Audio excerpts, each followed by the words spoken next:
Alrighty, welcome back in, everyone. We've got some very special guests here. Not only do we have the Athlete of the Week, Kira Jorgensen, but she brought some friends here. The Pocatello Thunder girls soccer team, first time ever state champs in the history of the program. Thanks for joining us, guys. Thanks for having us. Absolutely. Got to bring the champs in, right? We got some questions here for you, so I think I'll start with you, Coach. So it's been a few days. There's an easy one, kind of a softball, if you will. Has it sunk in at all that you are now a state champion? You know, I mean, I get reminded every day. It's an incredible feeling, but every time I step foot into Pokey, someone new is congratulating me, or you know, of course, all the social media posts and the news. It's a dream, and I don't want to wake up, but I'll check the news every once in a while, articles, see if there's anything new out there. Just, I like reading about it, so. And when he says news, he's talking about Channel 6, of course, right? That's his favorite channel. He's always telling me. So what was the strategy going into that championship game against Sandpoint? So Sandpoint, we've met in the state tournament the last 2 years, and every year they're a tough team. They're excellent program, and so my mindset was just utmost prepared and coming out hard and strong and not letting up. We knew after last year that was the team that we wanted another shot at. We were focused, we were ready for it. That was the team we wanted that second shot at, because we had a lot to prove to them. Awesome. And speaking of Sandpoint, the game wasn't exactly a blowout. It was a close one, 1-0. You know, you guys scored, I think it was about 30 minutes into the first half you scored, clinging to that 1-goal lead, playing tough defense. What's going through your head second half as the minutes are probably going very slow for you? Absolutely. Clinging to that 1-goal lead there. I trusted my defense. I trusted our captain in the back there, Liv Marshall. She wanted a 4-back. We usually play with a 3-back system. She wanted a 4-back right away. Gave it to her, and I let her keep it for the rest of the second half, and I didn't think twice about it. They were strong. They were winning everything out of the air. Every 50-50 ball was theirs. The second half, it couldn't have been a cleaner finish. If it was close with the 1 goal, but didn't feel like there were too many scares. You probably didn't care what the score was at the end of the night, right? Not at that point, as long as we weren't going to overtime or PKs. Awesome, awesome. Well, we've got Kira Jorgensen here, current Athlete of the Week, Ariana Gonzalez, former Athlete of the Week. We've got a couple of awards here. Jacob, if you would, please, bring these up to me. There we go. Kira, that one's yours.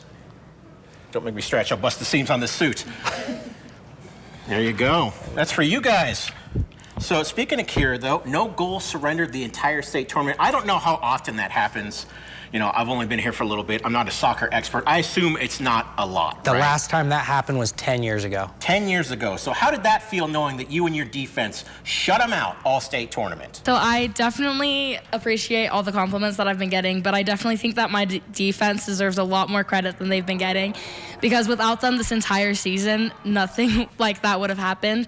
Like, I only had 6 shots on me per game, and that was just absolutely incredible, and I owe that all to my defense and the rest of my team. Ariana Gonzalez, former Athlete of the Week, leading scorer for the Pocatello Thunder, around 29 goals if Max Preps is correct. That's correct. And it should be because a math teacher puts them in, right? That's right. So you didn't find the net against Twin Falls, but then against Lewiston, different story. Hat trick, what were you seeing out there? What was Coach telling you in between games? What was different between Lewiston and Twin Falls for you? He was just telling me not to get in my head and to have the mindset of a goldfish, to just forget.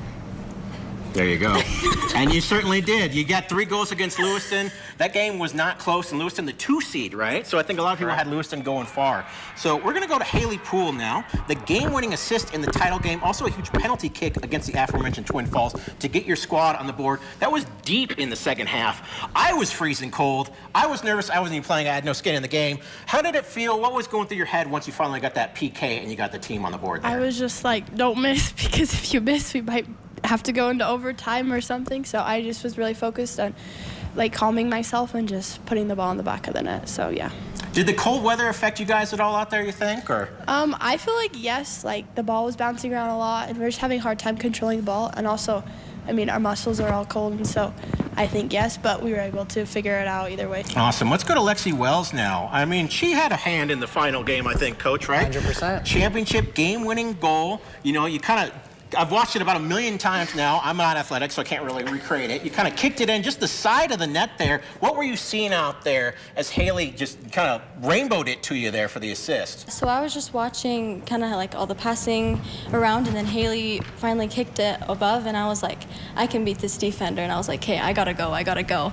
And so I started sprinting, and I finally passed her, and I was gonna chip it over the keeper's head, and then I was like, no, I can have a better angle if I keep on dribbling it in more. So I kept dribbling it in more, and it finally kicked it in, and it went in. I think it's safe to say you made the right decision there, right, Coach? 100%. As long as it goes in, right? How does it feel knowing that this team will always be the first state champs in program history? I think that it's really special that we're the first team in program history to get a state championship, and no one can ever take that away from us, and it's just really special, and I'm glad that we got to do it as a group. Standpoint knocked you guys out last season. What did it mean to be able to get another shot at them and knock them off? It was definitely like redemption. We came back stronger and harder than we did last year, and I feel like especially all the girls from last year wanted to just come out with fire and win back what we lost last year. All right, Coach, last one for you. What do these ladies here mean to you personally? These ladies, to me, they're my whole world, you know, through the summer and through the fall, and then afterwards, too. I relate them to my nieces all the time. I care a lot about them. Once they leave and graduate, I always tell them, and I mean it, come back anytime. Come play soccer. Come show the younger girls just what made this team so special. Keep me updated with your lives. I just hope none of them disappear on me. And just, again, just like, keep their hand in, keep their foot in, I suppose. Yeah, no hands allowed, right? That's right. All right, well, thank you guys so much for coming in. The Pocatello Thunder soccer team, state champs 2024, first in program history.